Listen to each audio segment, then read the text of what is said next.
شروع کرتا ہوں اللہ تعالیٰ کے ان بابرکت ناموں سے جو کن فیکون کا مالک ہے۔ اعوذ باللہ من الشیطان الرجیم، بسم اللہ الرحمن الرحیم۔ معزز سامعین، میں سید ندیم حیدر اپنے YouTube channel Islamic knowledge SNH کے ساتھ آپ کی خدمت میں حاضر ہوں۔ آج آپ لوگوں کے لیے جو ویڈیو پیش کر رہا ہوں اس کا تعلق سورہ الجاثیہ آیت نمبر 27، 28 اور 29 سے لیا جا رہا ہے۔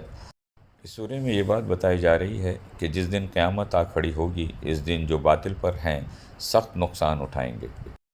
وَلِلَّهِ مُلْكُ السَّمَاوَاتِ وَالْأَرْضِ وَيَوْمَ تَقُومُ السَّاعَةُ يَوْمَئِذٍ يَخْسَرُ الْمُبْطِلُونَ۔ اور آسمانوں اور زمین کی سلطنت اللہ ہی کی ہے، اور جس دن قیامت آ کھڑی ہوگی اس دن جو لوگ باطل پر ہیں وہ سخت نقصان اٹھائیں گے۔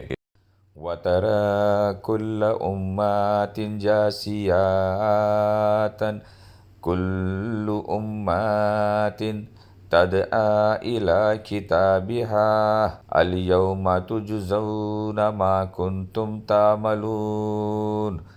اور تم ہر گروہ کو دیکھو گے کہ وہ گھٹنوں کے بل گرا ہوا ہے، ہر گروہ کو اس کے اعمال نامے کی طرف بلایا جائے گا اور کہا جائے گا آج تمہیں ان اعمال کا بدلہ دیا جائے گا جو تم کیا کرتے تھے۔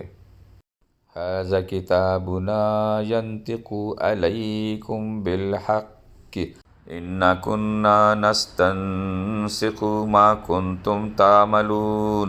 یہ ہمارا لکھوایا ہوا دفتر ہے جو تمہارے بارے میں ٹھیک ٹھیک بول رہا ہے۔